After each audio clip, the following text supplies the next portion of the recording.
Yang ditanyakan untuk soal nomor 11 adalah apa? Gambaran karakter tokoh aku yang sesuai dengan isi bacaan. Nah, tipe soal untuk eh, kaji latih ini yang sering kita bahas adalah tipe soal untuk LBI. Ya. Tipe soal LBI untuk teks sastra soalnya itu menanyakan kurang lebih seringnya gitu ya, karakter tokoh seringnya seperti itu gitu ya, untuk teks sastra gitu ya. Nah, kita lihat nomor 11, gambaran karakter tokoh aku yang sesuai dengan isi bacaan. Di situ ada tokoh aku ya. Oke.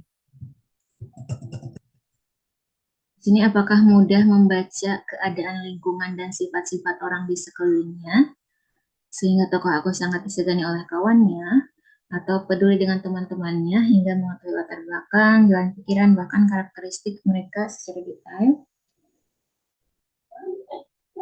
atau yang mana nih? Silakan. Ada yang sudah membaca teks sastranya? Silakan. Yang sudah boleh munculkan jawaban kalian. Kira-kira gambaran karakter tokoh aku seperti apa?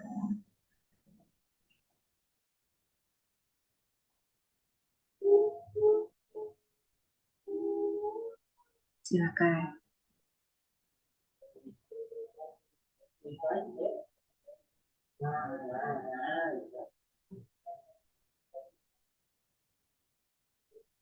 Nah,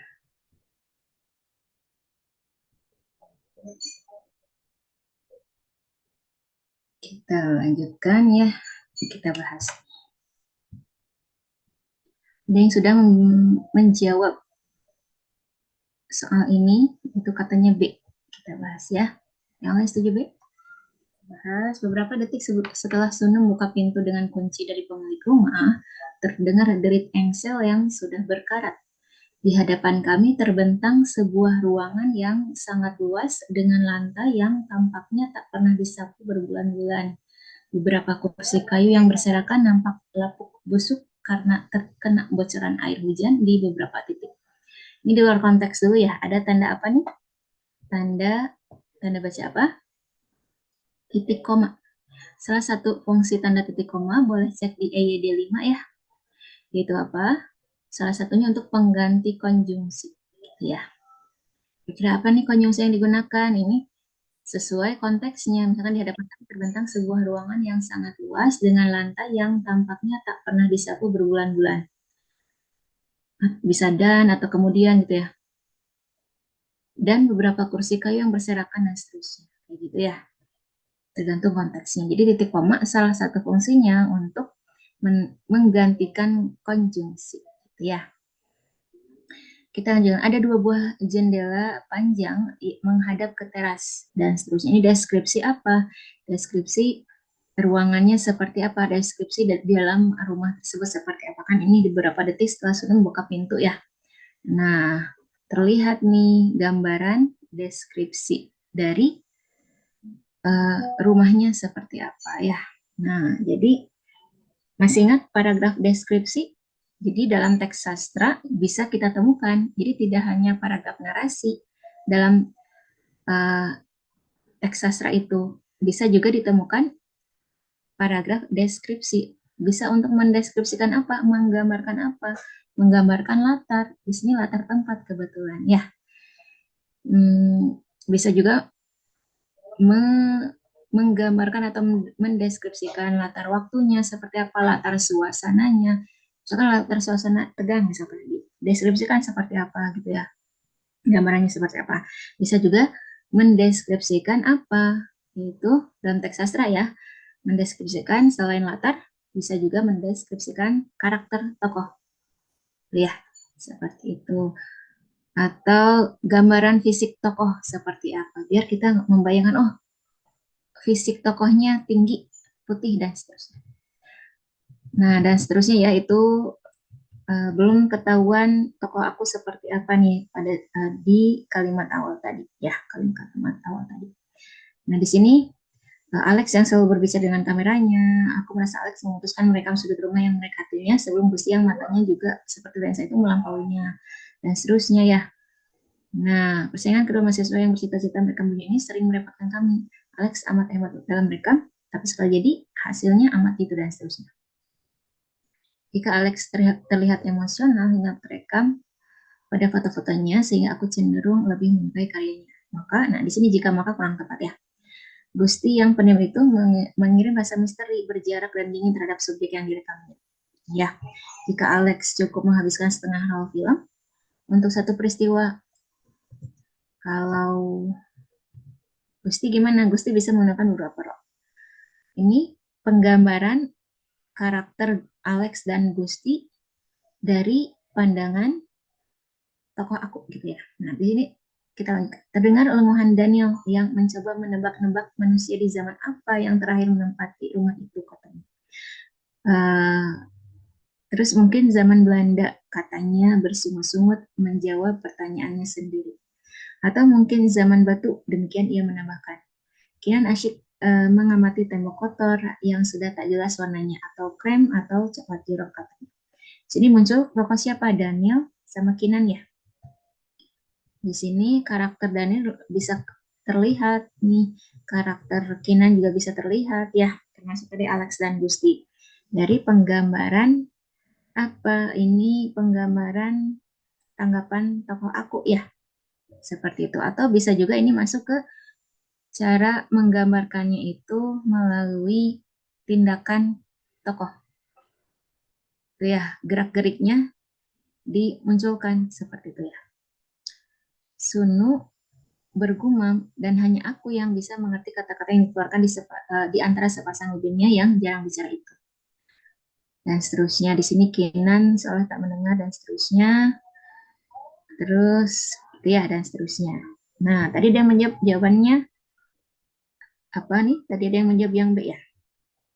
Nah, itu yang saya baru sekilas gitu ya. Intinya kalau kalian sudah baca keseluruhannya, nah setuju tidak nih dengan jawaban teman kalian? Jadi tepat nih jawabannya adalah yang B ya. Nah, nanti boleh cek lagi detail gitu ya. Teksnya gitu ya. Jadi tepat yang B kita cek peduli dengan teman-temannya hingga mengetahui latar belakang, jalan pikiran, bahkan karakteristik mereka secara detail. Ya, kayak gitu.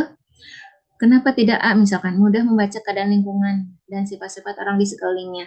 Di situ memang terlihat tokoh aku ini dengan mudah nih membaca keadaan lingkungan di sekelilingnya gitu ya. Di sini hanya tidak dimunculkan disegani atau tidaknya, tidak digambarkan gitu ya. Itu kan kelanjutan di A itu apa? Sehingga tokoh aku sangat disegani oleh kawannya itu tidak digambarkan. Kayak gitu ya. Jadi nanti boleh cek CDE oleh kalian masing-masing. Untuk nomor 11, yang Bandung yang B. Peduli dengan teman-temannya hingga mengetahui latar belakang, jalan pikiran, bahkan karakteristik mereka secara detail. Ya. Kita lanjutkan ke soal nomor 12. Deskripsi atau gambaran rangkaian dua, ini istilahnya alur ya, yang memperjelas karakter tokoh-tokoh cerita tersebut. Seperti itu. Untuk nomor 12 ada yang menjawab yang K. Kita bahas rangkaian peristiwa yang memperjelas karakter tokoh-tokoh cerita. Nah, kita bahas yang A kalau gitu. Nah, sebentar. Ada yang menjawab. Nah, ada yang menjawab yang E nih. Beragam nih. Ada dua jawaban dari kalian, ada yang A, ada yang E. Kita bahas ya. Yang A dulu, rasa tanggung jawab untuk menyelesaikan persoalan kelompok organisasinya ditunjukkan melalui tindakan gegabah para tokoh ketika memilih ruang diskusi di masa depan. Kata kuncinya kita bahas yang A ya. Rasa tanggung jawab nih. Nah, apakah terwakili? Bisa jadi, ya bisa jadi. Rasa tanggung jawab nih, untuk apa? Menyelesaikan persoalan kelompok organisasinya. Memang ini dipakai rumah yang sedang di apa ya? Apa istilahnya ya? Sedang dicek. Nah, intinya adalah si rumah itu untuk ruang diskusi. Tentu di sini dimunculkan apa? Nah, gerakan mahasiswa Winatra sudah dideklarasikan secara serentak di beberapa kota. Kaki rasanya gatal jika kami hanya berdiskusi sepanjang abad tanpa melakukan tindakan apapun. Kayak gitu ya. Nah, di sini menyelesaikan persoalan kelompok organisasinya. Kalau Ibu lihat di sini memang lingkupnya organisasi ya, tapi di sini ada secara tersirat membahas membahas negara, apakah negara atau gimana? Keadaan sosial, ekonomi dan seterusnya gitu ya. Nah, keadaan yang terjadi di sekelilingnya atau keadaan bangsa gitu ya. Seperti itu. Nah, ditunjukkan melalui tindakan gegabah. Nah, mungkin gegabah di sini kurang mewakili gitu ya. Walaupun terlihat nih kenapa memilih rumah yang sudah lap dan sebagainya gitu ya. Tapi gegabah di sini tidak tergambar gitu ya. Mereka punya pertimbangan ini bisa nih gitu ya dan seterusnya. Memanfaatkan rumah yang sudah lama tidak ditinggali dan seterusnya. Kayak gitu. Nah, jadi kemungkinan yang lain apa? Kita cek yang detail gitu. Sifat dasar menghargai selera dan pendapat masing-masing ditunjukkan dengan sikap tak acuh. Tak acuh di sini apa? Acuh itu peduli ya. Sikap tak peduli. Jadi acuh itu kan peduli. Gitu ya. Ditunjukkan dengan sikap tak peduli mereka ketika ada teman yang merasa kurang nyaman di tempat baru.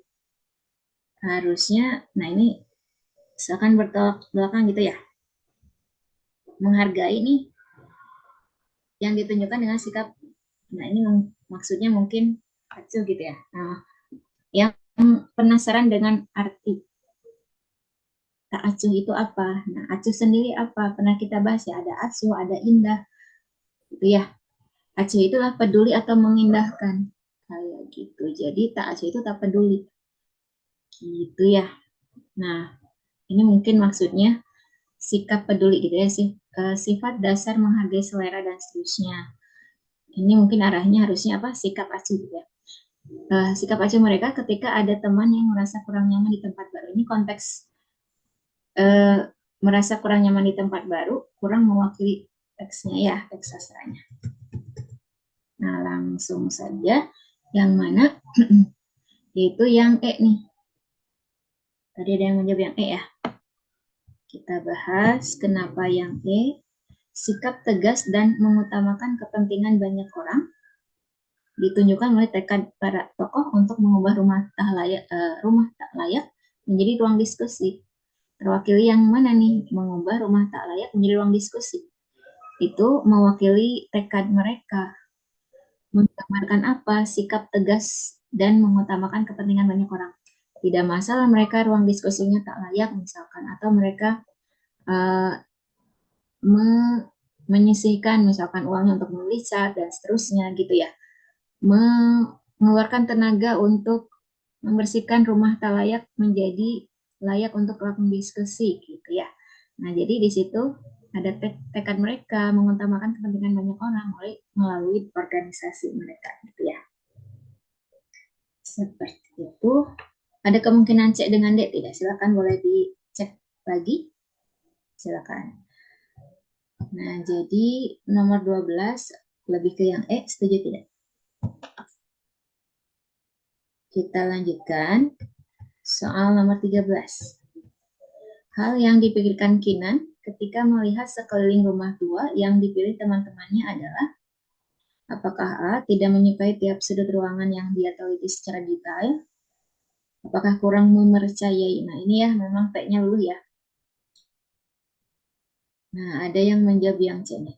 Kurang mempercayai selera tata ruang interior rekan sejawatnya. Atau yang C merasa sanksi rumah. Gimana?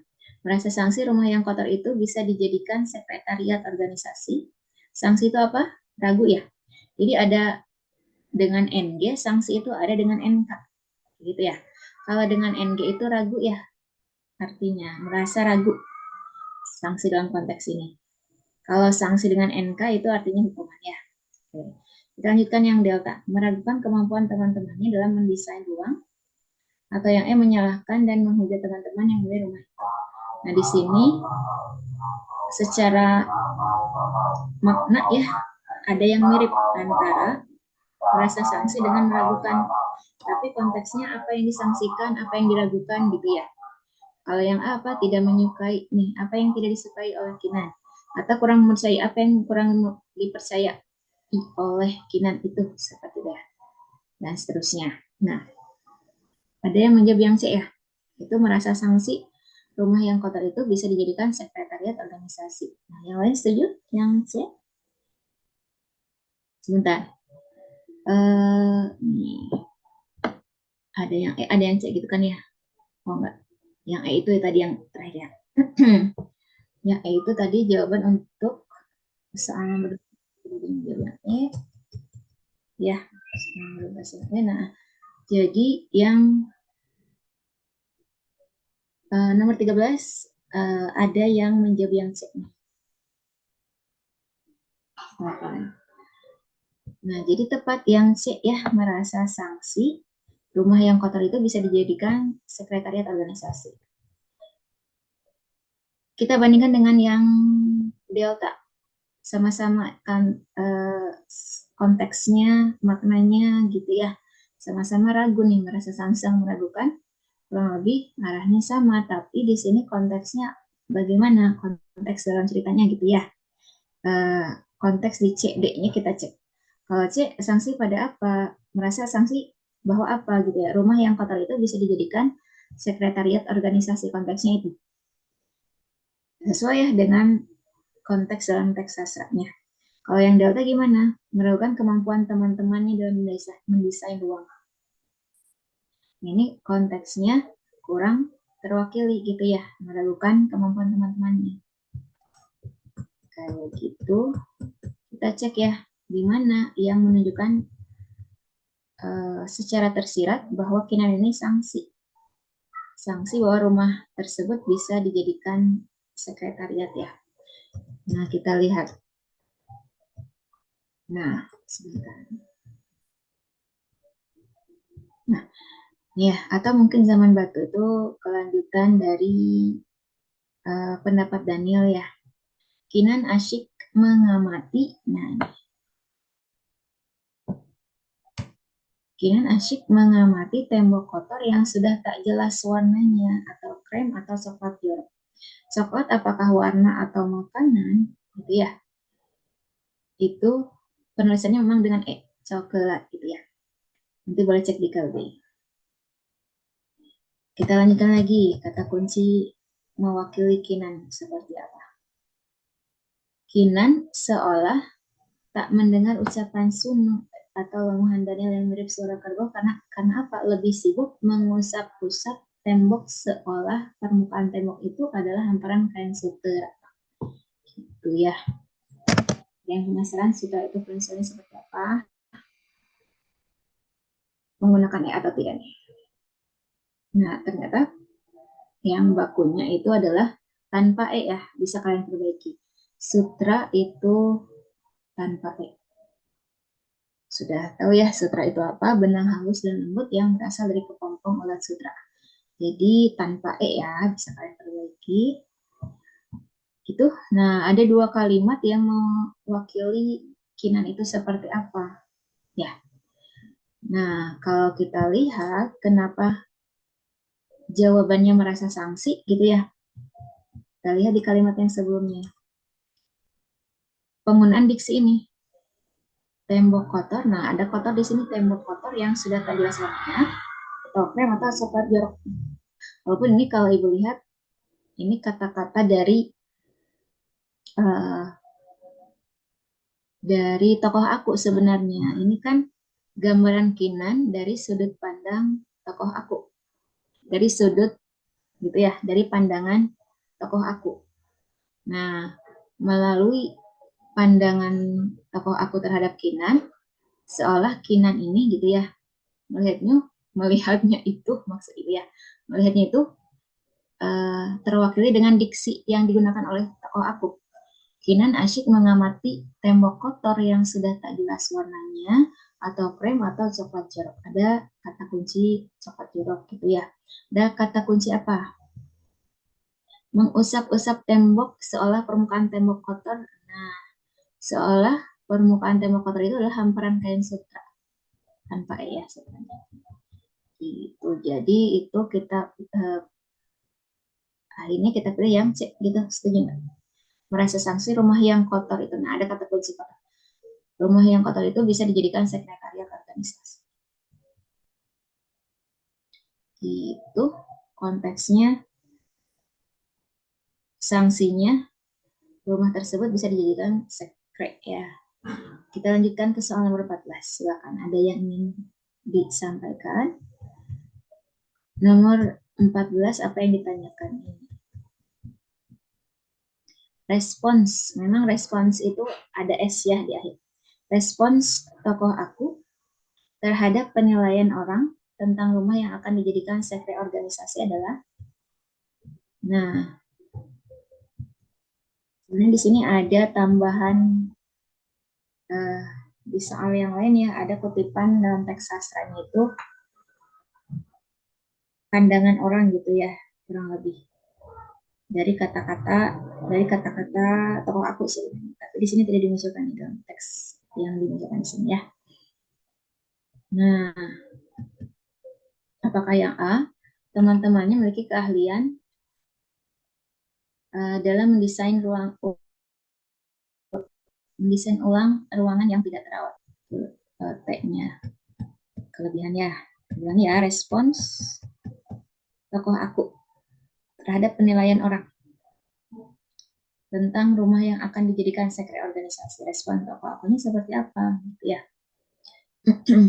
Terhadap uh,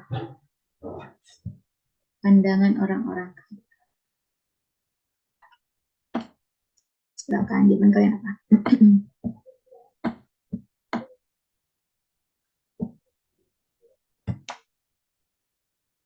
Ulangi ya, teman-temannya memiliki keahlian dalam desain ulang ruangan yang tidak terawat. Apakah itu respons tokoh akunya terhadap apa konteksnya? Pandangan orang. Pandangan orang di sekitar gitu ya. Yang B gimana? Tempat tersebut masih sangat layak dijadikan sebagai tempat musyawarah orang banyak. Seperti itu. Atau yang C, lokasi rumah yang jauh dari keramaian strategis. Jauh dari keramaian strategis, oke. Dari keramaian strategis gitu ya, untuk dijadikan sekretariat organisasi. Kayak gitu. Nah, ada ya di uh, kutipan teksnya sebenarnya, ada penjelasan lokasi rumah tersebut jauh dari keramaian gitu ya. Seperti itu. Kita cek yang delta. Hal terpenting dari rumah adalah bisa dijadikan ruang berkumpul dan berdiskusi terkait penyusunan strategi. Kalau yang apa? Rumah yang kurang layak itu satu-satunya tempat aman yang mampu mereka sewa dengan harga murah. Nah, kira-kira A, B, C, D, E. Silakan.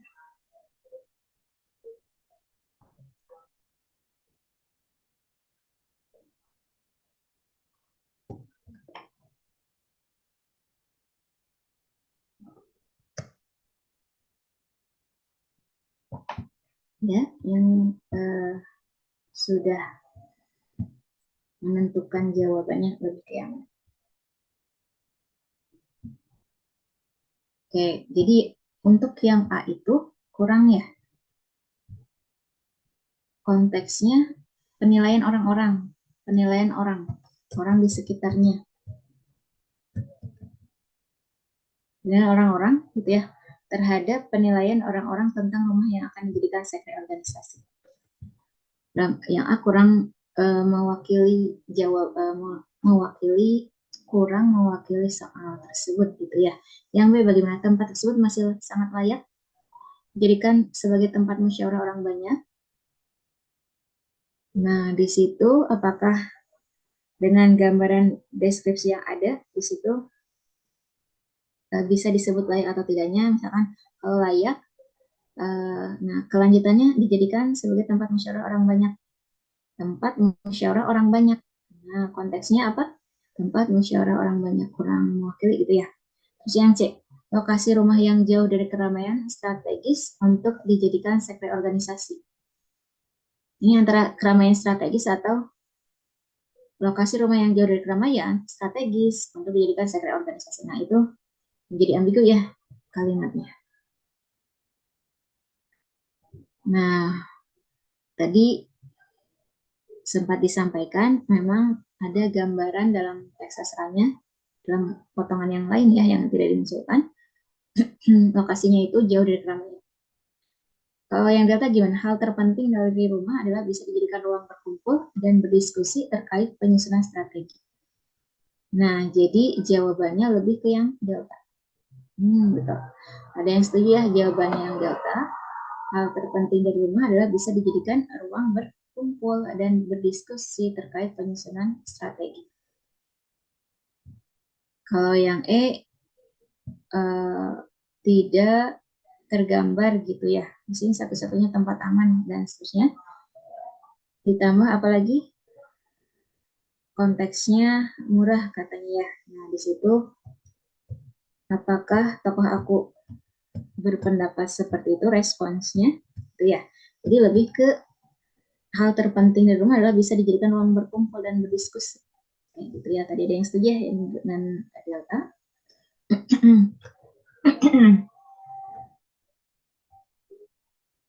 Nah, di sini secara tersirat gitu ya. Ruang besar ini bisa kita gunakan sebagai tempat diskusi. Pasang tikar saja. Aku mencoba mengatasi suara gerundulan Daniel. Ya, seperti itu. Nah, ini bisa secara tersirat mewakili respons tokoh aku. Ruang besar ini bisa kita gunakan sebagai tempat diskusi. Di situ menemukan ada ruangan yang terlihat besar itu bisa digunakan untuk ruang diskusi ya. Dan seterusnya. Oke.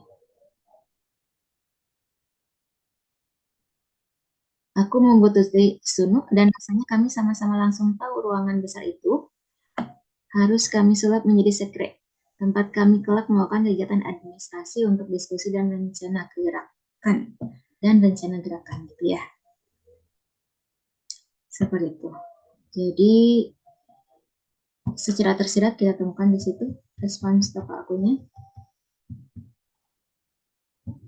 Kita lanjutkan ke soal nomor 15 ya. Tindakan tokoh yang menggambarkan ungkapan bercita-cita merekam dunia adalah, silakan. Ibu tandai dulu, bercita-cita merekam dunia itu tadi gambaran dari Alex dan Gusti ya. Persaingan kedua mahasiswa yang bercita-cita merekam dunia ini sering merepotkan kami. Nah, konteksnya dua orang tadi, Alex dan Gusti, silakan.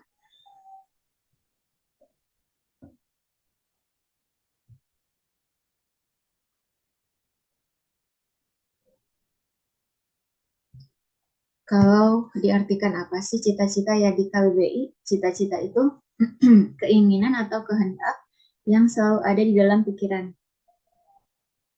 Kalian kan masing-masing punya cita-cita ya. Nah, di sini sesuai ya, yaitu keinginan atau kehendak yang selalu ada di dalam pikiran. Ya, kayak gitu. Diartikan juga apa? Tujuan yang sempurna. Dalam kurung yang akan dicapai atau dilaksanakan. Ya, masing-masing kalian nih sedang mempersiapkan menuju cita-cita kalian ya.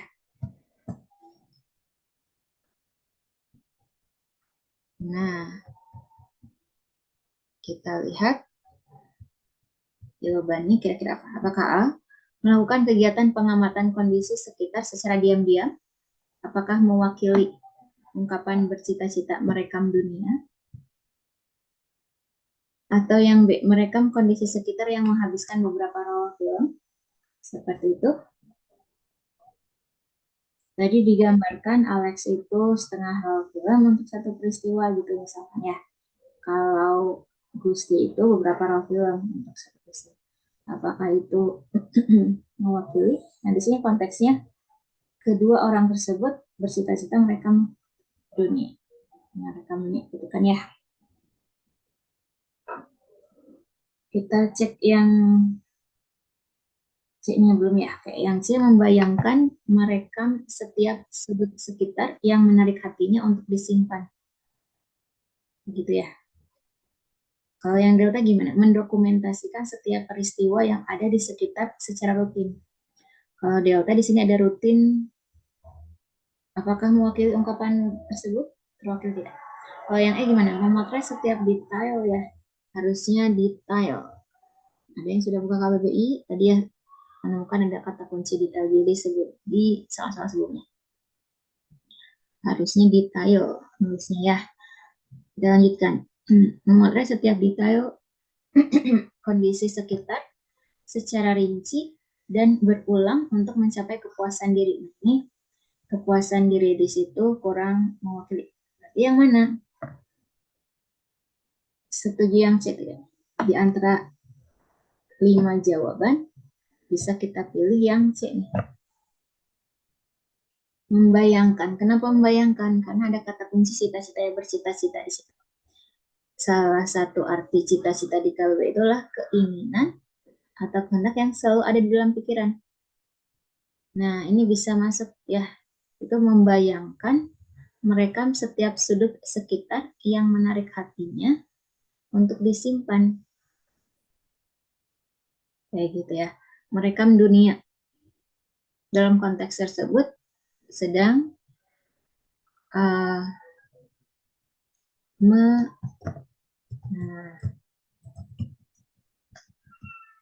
memfoto gitu ya. Apa setiap sudut ruangan di situ gitu ya. Konteks yang ada di situnya ya, persaingan kedua mahasiswa yang bercita-cita merekam dunia ini sering merepotkan kami dan seterusnya. Nah, ini di luar konteks secara konotatifnya itu ya, di sini kan merekam dunia di sini. Dunia ini dalam konteks di luar atau di lingkungan tokoh tersebut gitu ya, di luar tokoh tersebut. Merekam dunia. Tapi bisa juga diartikan dunia dalam konteks yang lebih luas gitu ya. Nah, seperti itu. Jadi di antara 5 kemungkinan kita pilih yang C. Silakan. Ada yang ingin menanggapi boleh. Kita lanjutkan ke soal selanjutnya sambil menunggu tanggapan kalian. Sekarang soal nomor 16. 16 itu apa yang ditanyakan? Menurut bacaan, salah satu upaya pencegahan terjadinya pencemaran air sungai. Nah, teks sastranya sudah beres kita bahas ya. Sekarang teks yang berbeda ya. Apa yang ditanyakan? Salah satu upaya pencegahan. Kata kuncinya apa?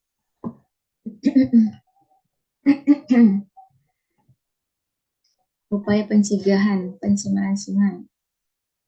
Apakah di situ mengonservasi sumber daya air dan seterusnya, atau memanfaatkan air secara berkelanjutan atau seperti itu. Ada yang sudah ketemu di paragraf berapa?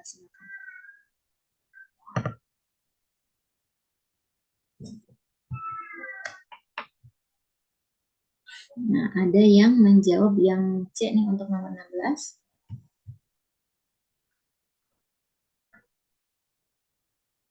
Nah, untuk yang menjawab yang C berarti sudah ketemu kata kuncinya ya. Nah, betul.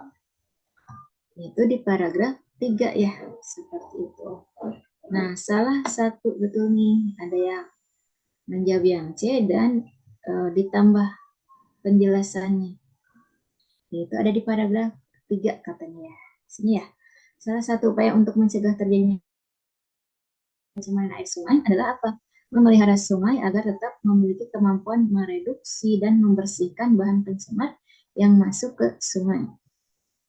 Begitu ya. Seperti itu.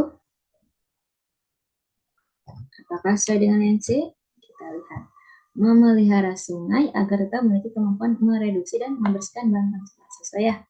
Tepat jawabannya yang C nih. Jadi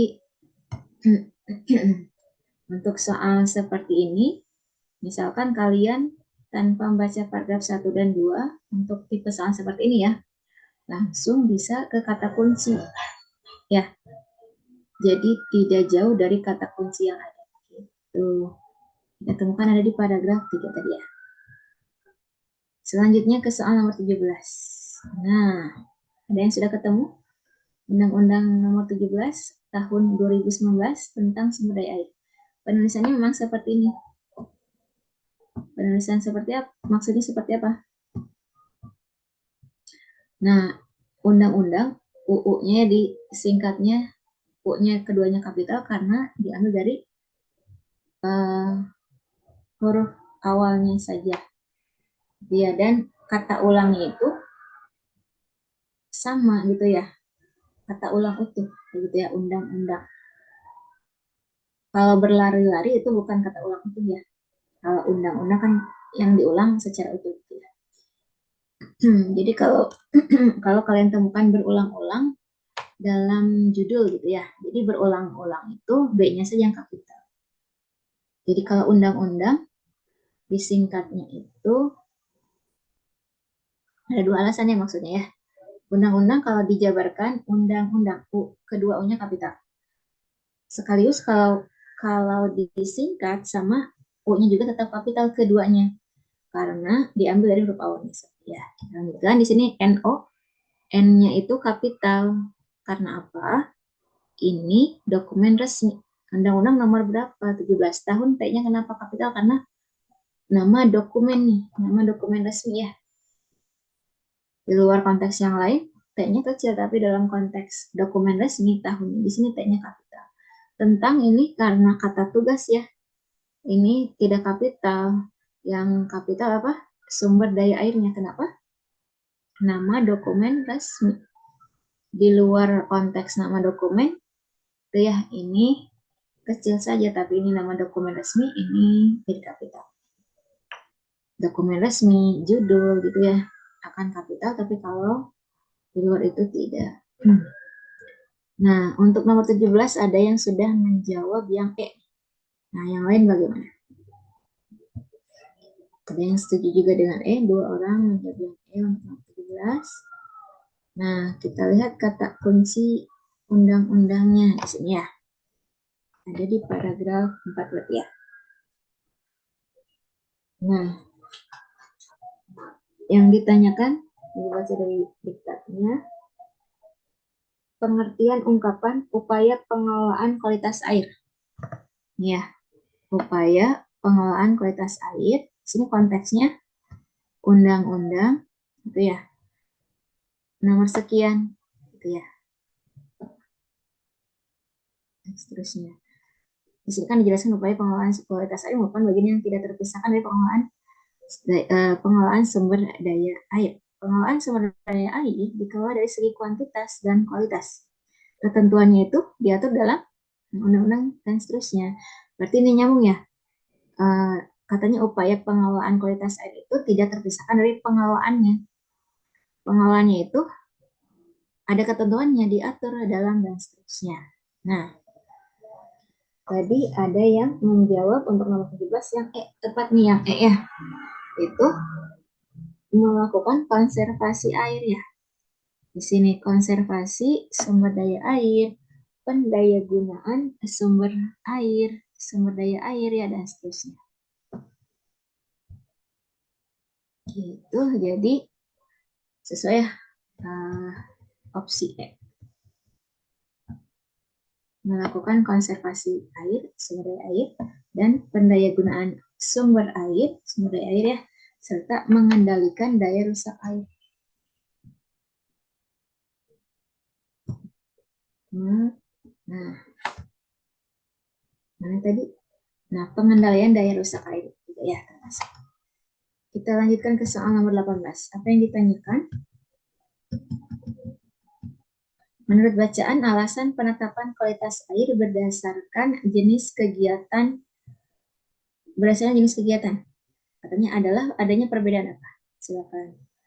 Nah, tadi yang nomor sebelumnya ya, ada yang menambahkan gitu ya, nomor 17, setuju ya, 17 yang tadi yang E, lalu ada yang menyampaikan paragraf 4. Ya. Nah, kita lanjutkan ke soal 18. Dari 5 pilihan ini, alasan penetapan kualitas air berdasarkan jenis kegiatan. Adanya perbedaan apa? Silakan. Pilihannya, jenis dan jumlah polutan, atau kesesuaian peruntukan air, atau bahaya risiko yang timbul, atau resistensi sumber daya air, atau tingkat pencemaran air. Silakan. Kata kuncinya apa? Kualitas ya. Penetapan kualitas air. Nah, kata kunci kualitas air.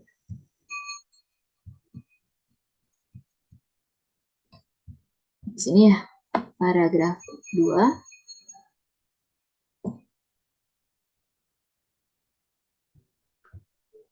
Nah, kualitas air merupakan kondisi mutu air yang dikaitkan dengan suatu kegiatan atau keperluan tertentu. Kayak gitu ya.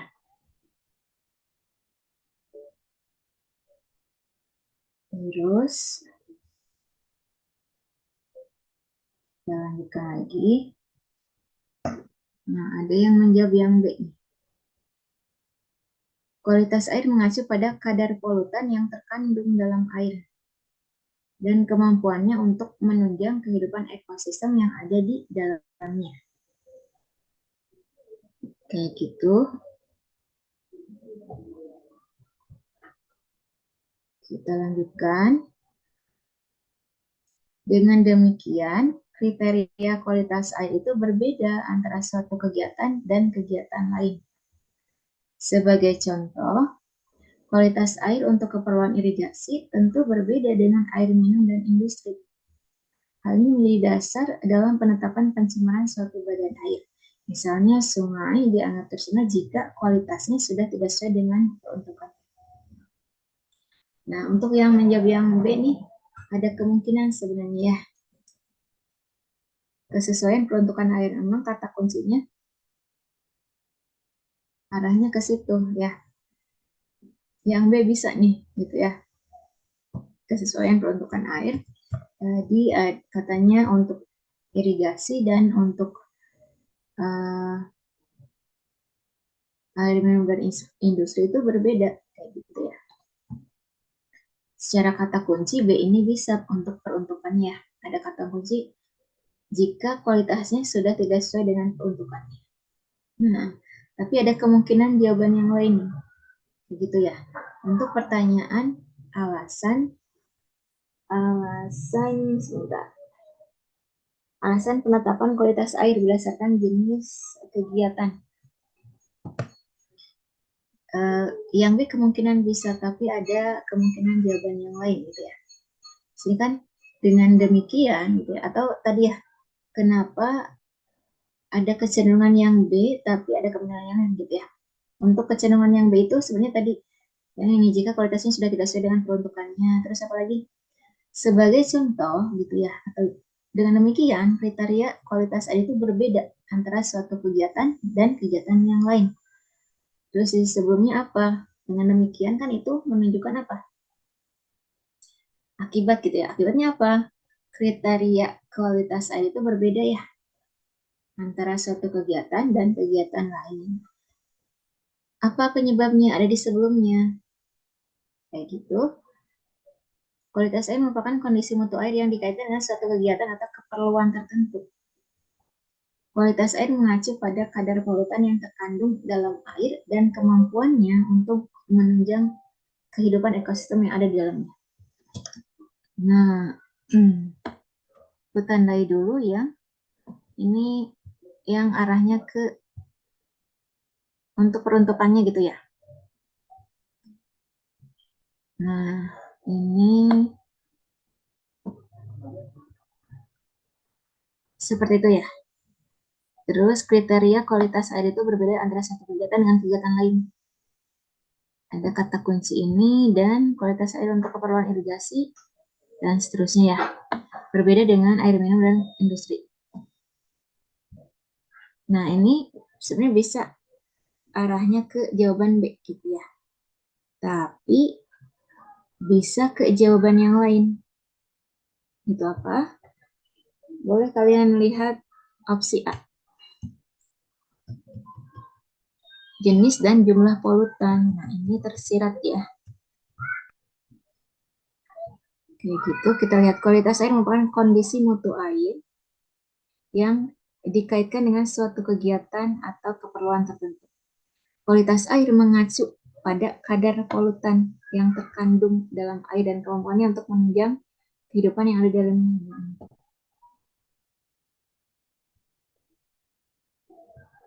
Kayak gitu ya. Nah, ini uh, secara tersirat gitu ya, yang menjadi alasan kenapa lebih ke yang A. Jadi, kriterianya itu mengacu pada apa gitu ya? Kadar polutan. Kadar polutan di sini kalau ibu cek arti kadar gitu ya. Nah, sebenarnya di sini ada beberapa arti nih ya. Ada 5 konteks. Di sini ada kuasa atau kekuatan, ada ketentuan Tuhan atau takdir gitu ya. Ada di sini ada untung malang, ada kodrat atau sifat bawaan. Kita cari yang sesuai dengan konteksnya. Diartikan juga ukuran untuk menentukan suatu norma. Diartikan juga isi atau bagian yang tulen. Apakah emas, perak, dan sebagainya. Kita bisa ambil kata kuncinya isi gitu ya. Diartikan juga nilai, harga, atau taraf, atau tingkatan. Kayak gitu ya. Atau lebih kurang atau kira-kira. Atau dalam konteks antropologi itu jumlah hasil pengukuran dalam persentase mengenai gejala tertentu yang terdapat pada populasi tertentu dan seterusnya ya. Jadi kualitas air itu mengacu pada kadar polutan yang terkandung dalam air ya, dan kemampuannya untuk menunjang kehidupan ekosistem yang ada di dalamnya. Dengan demikian, gitu ya, kriteria kualitas air itu berbeda antara suatu kegiatan dan kegiatan yang lain. Kayak gitu. Jadi, lebih ke yang A nih, setuju nggak? Boleh kalian sampaikan tanggapan kalian. Jenis dan jumlah polutan. Alasan penetapan kualitas air berdasarkan jenis kegiatan. Kayak gitu ya. Jadi kita pilih jawaban yang A, jenis dan jumlah polutan. Kita lanjutkan ke soal nomor 19. Boleh kalian sampaikan setuju atau tidaknya, kita diskusikan. Kita lanjutkan ke soal nomor selanjutnya. Nomor 19, silakan boleh munculkan jawaban kalian. Isu utama yang terdapat dalam bacaan adalah, nah, intinya apa sih yang dibahas dalam berapa paragraf itu? 5 ya? 1, 2, 3, 4, 5. Ada 5 buah paragraf. Kalian setuju untuk nomor 19 ini apa? Nah, bisa kalian ambil ide pokok dari setiap paragraf. Iya. Nah, kira-kira A, B, C, D, silakan untuk nomor 19.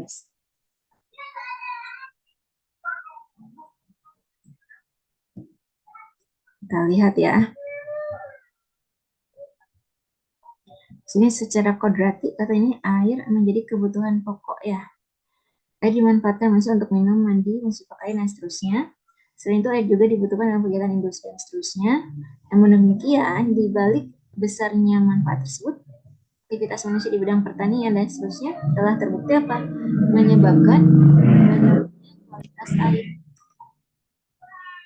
Menurunnya kualitas air ya. Kualitas air merupakan kondisi mutu air yang dikaitkan dengan suatu kegiatan dan seterusnya ya. Nah, kita lanjutkan. Itu menjelaskan kualitas air. Saat ini, sungai sebagai penyedia sumber air penduduk telah mengalami pencemaran. Nah, sungainya telah mengalami pencemaran. Pencemaran air sungai menjadi masalah penting yang perlu memperoleh perhatian dari berbagai pihak. Terus, hal ini Nah, di luar konteks dulu ya, tepat tidak hal ini karena ini tidak tepat nih. Kenapa? Harusnya apa? Hal ini disebabkan oleh gitu ya. Sumber bahan pencemar yang masuk dan terakumulasi di sungai semakin meningkat dan beragam. Padahal secara makna ya terpahami aja ya hal ini karena dan seterusnya. Dari dalam konteks percakapan ini tidak ada masalah. Maksudnya adalah tidak terlalu diperhatikan baku dan tidaknya sebenarnya. Tapi ini jadi tidak baku, tidak efektif kalimatnya. Kenapa? Hal ini karena kita cek pola kalimat ya. Hal ini memiliki fungsi apa? Subjek. Karena dan seterusnya apa nih? Karena sampai terakhir. Keterangan. Nah, apa yang kurang? Fungsi kalimat yang kurang apa? Predikat ya. Gitu. Kan karena ini menandai anak kalimat pengganti keterangan. Kayak gitu. Jadi pola kalimatnya apa? SK. Nggak mungkin pola kalimat SK. Yang harus selalu muncul itu predikat. Paling minimal ada namanya kalimat minor, namanya kalimat minor diisi oleh satu unsur pusat yaitu predikat. Tidak mungkin pola kalimat S saja. Tidak mungkin pola kalimat K saja misalkan. Contohnya seperti apa? Misalkan ambil. Misalkan ibu menyuruh ambil misalkan. Jadi ambil itu sebuah kalimat. Kebayang nggak maksudnya? Tentu tidak tentu ambil yang merupakan sebuah kalimat itu dengan A-nya huruf kapital lalu ada tanda baca. Apakah itu titik atau tanda seru? Gitu ya. Kalau tanpa tanda baca dan tidak menggunakan huruf kapital itu satu kata. Gitu ya. Ibu lisankan mudah-mudahan terpahami ya. Gitu. Jadi itu ambil misalkan. Ada nadanya ya, ada nadanya. Nah, jadi itu maksudnya adalah dalam kalimat perintah memungkinkan itu ada kalimat minor yang diisi oleh fungsi predikat saja. Kayak gitu. Contoh lainnya misalkan kamu sudah makan. Nah, terus dijawab oleh kalian sudah.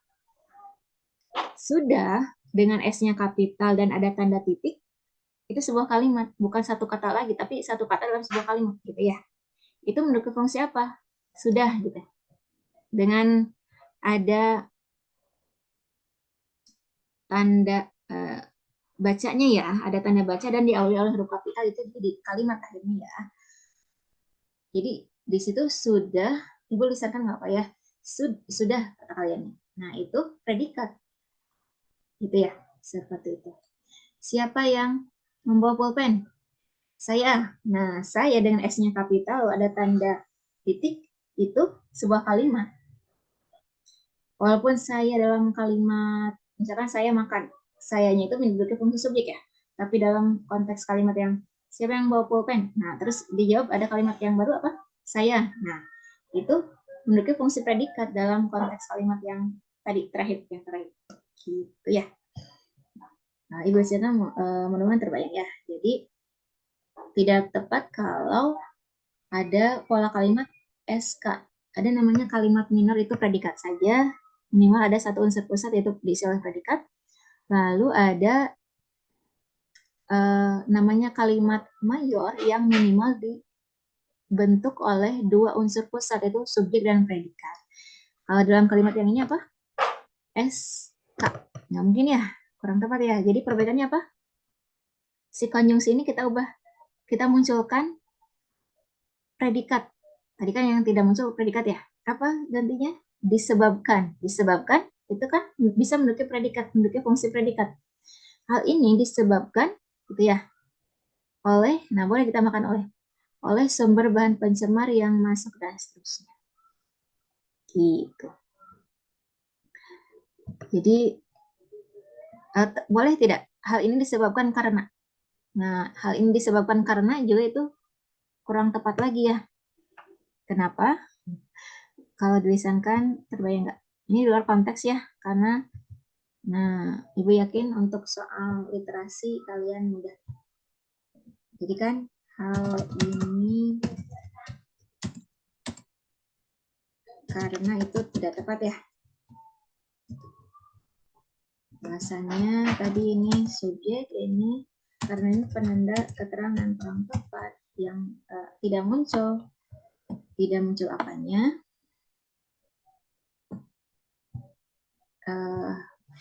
Predikatnya. Kalau gitu,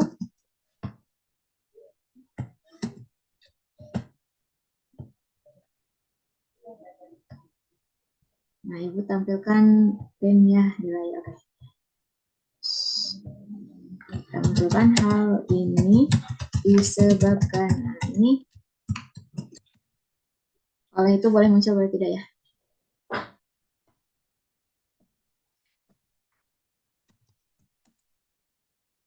Seterusnya. Nah, hal ini memiliki fungsi subjek. Disebabkan ini predikat. Oleh dan seterusnya. Nah, dalam ini kan kalimat pasif ya. Ini adalah oleh dan seterusnya penanda objek pelaku. Dalam kalimat pasif, objeknya itu biasanya munculnya objek pelaku ya. Gitu. Kenapa tidak boleh atau tidak tepat kalau disebabkan karena? Padahal sering ya kita temukan disebabkan karena ya. Ternyata dari segi pola kalimat kurang tepat. Nah, kita cek polanya ya. Karena kan penanda keterangan ya. Nah, alasannya apa? Kalau namanya keterangan bisa kita hilangkan ya.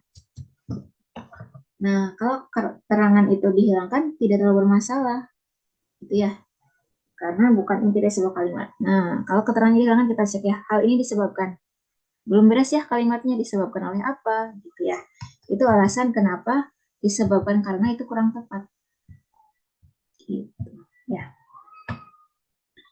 Silakan ada yang disampaikan. Tepat tidak kalimat hujan banjir karena hujan deras? Kurang tepat ya.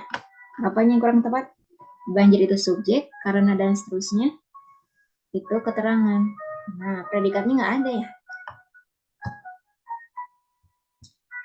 Seperti itu. Nah, kita lanjutkan ke soal selanjutnya.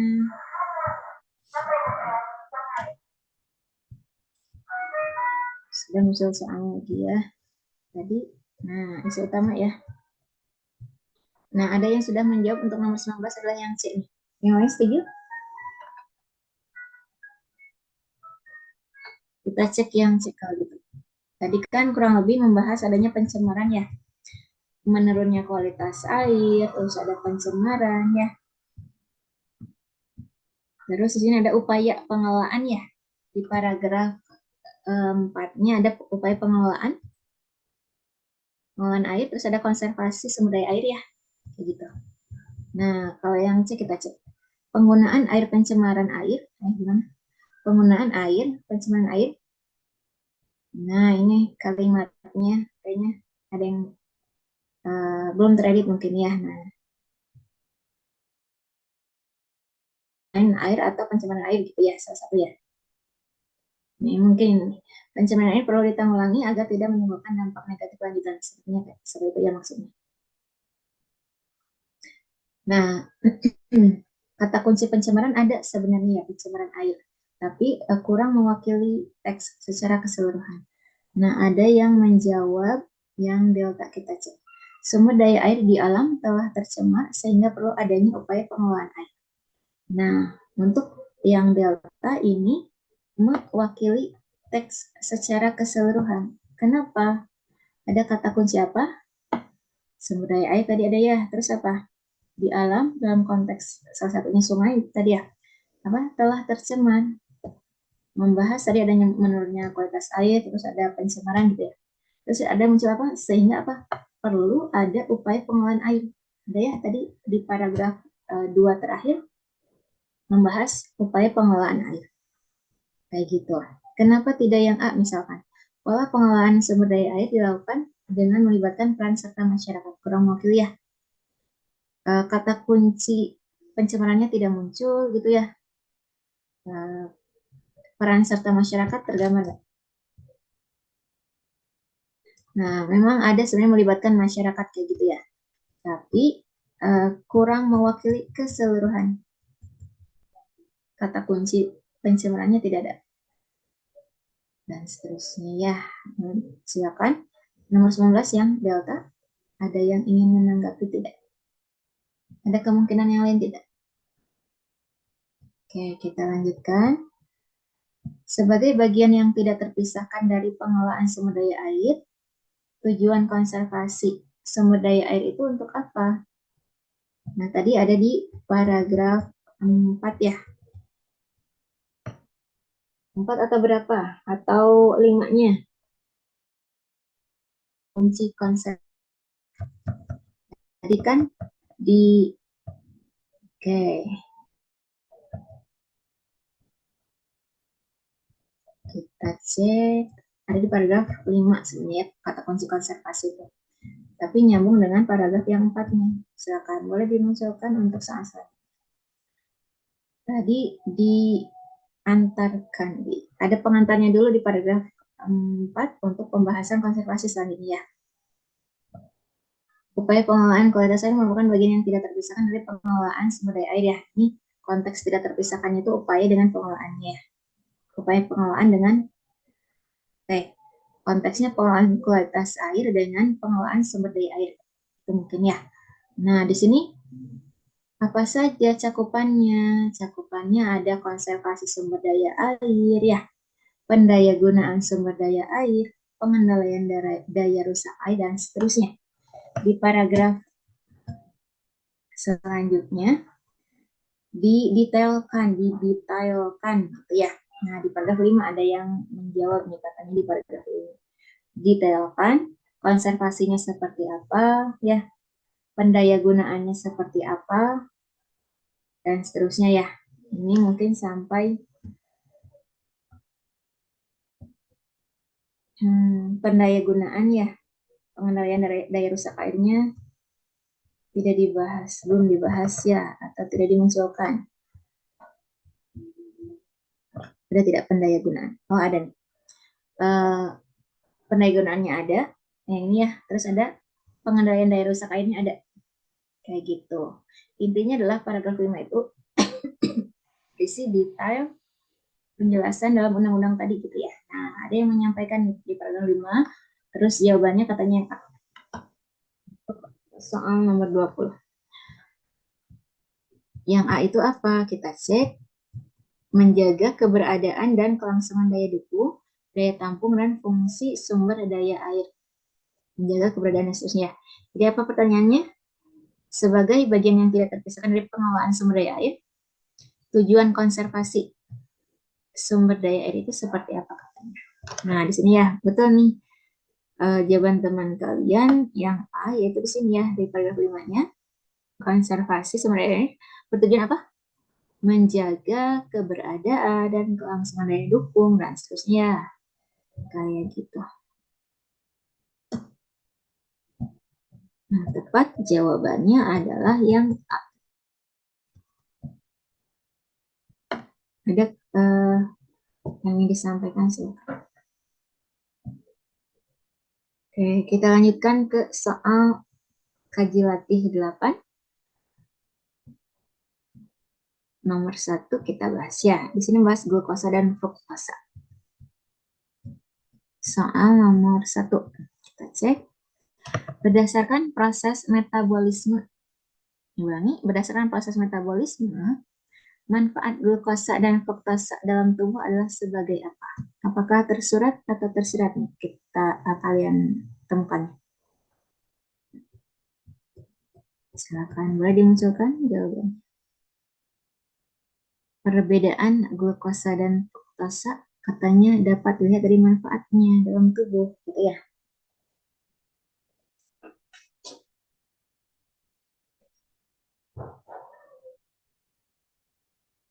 Oke, apa perbedaan manfaatnya gitu ya?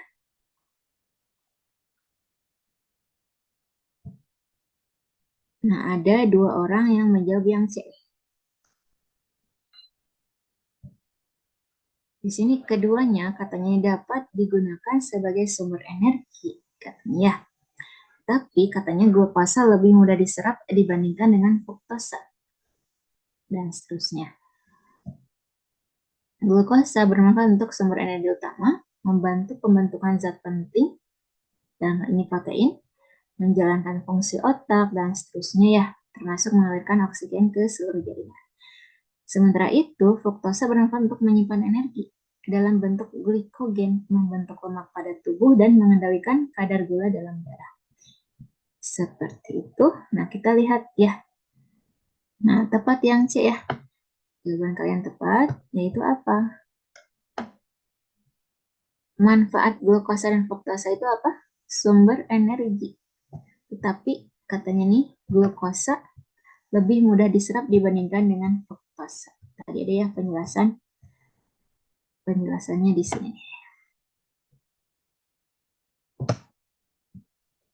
Kita lanjutkan ke soal nomor 2, boleh dimunculkan jawaban kalian. Yang dimaksud dengan pernyataan di kalimat 17, batasan konsumsi gula yaitu 50 gram atau setara dengan 4 sampai dengan 5 sendok makan per hari adalah, silakan, A, B, C, D. Ada yang menjawab yang E nih, yang lain bagaimana? Kita nah, ada yang sepakat dengan E juga, yang setuju dengan E juga. Nah, tepat ya, jawabannya adalah yang E. Agar terhindar dari berbagai masalah kesehatan seperti obes, diabetes, dan penyakit jantung, gitu ya. Kata kuncinya di mana yang ini? Kementerian Kesehatan Republik Indonesia menganjurkan batasan konsumsi ya. Nah, kenapa jawabannya agar terhindar dari berbagai masalah kesehatan dan seterusnya? Begitu. Nah, di sini pembahasan obes, diabetes, dan penyakit jantung. Kita lihat.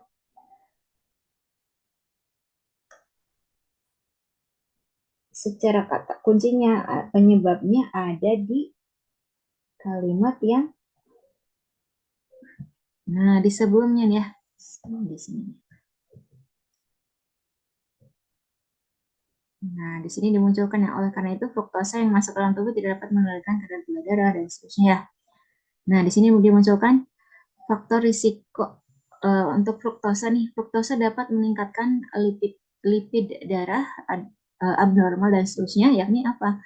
Faktor risiko utama diabetes tipe 2 katanya. Ya. Kadar fruktosa berlebih dalam tubuh dapat memicu sindrom metabolik, yaitu kondisi medis yang dapat meningkatkan risiko kardiovaskular dan diabetes gitu ya. Nah, coba lagi pasalnya, fruktosa dapat meningkatkan kolesterol hanya dalam 2 minggu katanya. Nah, apa itu kardiovaskular? Kardiovaskular. Nah, di sini berkaitan dengan apa? Kardiovaskular itu di dalam KBI berhubungan dengan jantung dan pembuluh darah gitu ya. Jadi kan dimunculkan risiko penyakit kardiovaskular dan diabetes. Nah, gitu. Jadi bisa ya kita jawab yang E. Batasan konsumsinya sekian karena dimunculkan di sini yang terlihat gitu ya. Ada risiko penyakit kardiovaskular dan diabetes juga ya. Obesnya juga muncul sebenarnya dimunculkan di sini ya. Nah, di sini memproduksi lebih banyak lemak dan seterusnya ya. Menulis secara tersirat. Kita lanjutkan ke soal nomor 3. Nah, satu lagi aja ya. Yaitu yang delta, setuju nggak? Nah, silakan. Nomor 3 yang delta.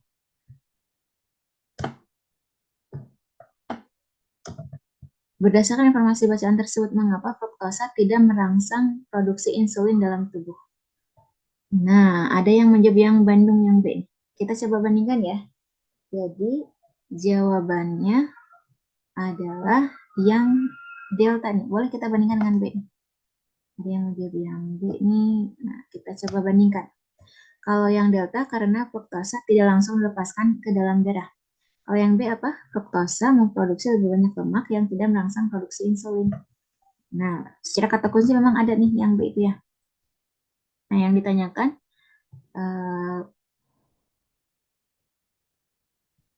alasan fruktosa tidak merangsang produksi insulin dalam tubuh. Secara kata kunci ada di paragraf 3 ya. Paragraf 3. Nah, Ibu minta waktunya dulu. Paragraf 3. Sudah lebih ya, sebentar. Ibu akan munculkan.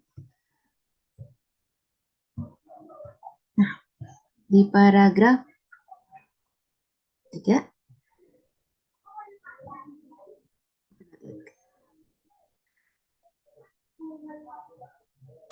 Kata kuncinya tadi di kalimat di soal nomor 3 itu tidak merangsang produksi insulin dalam tubuh ya.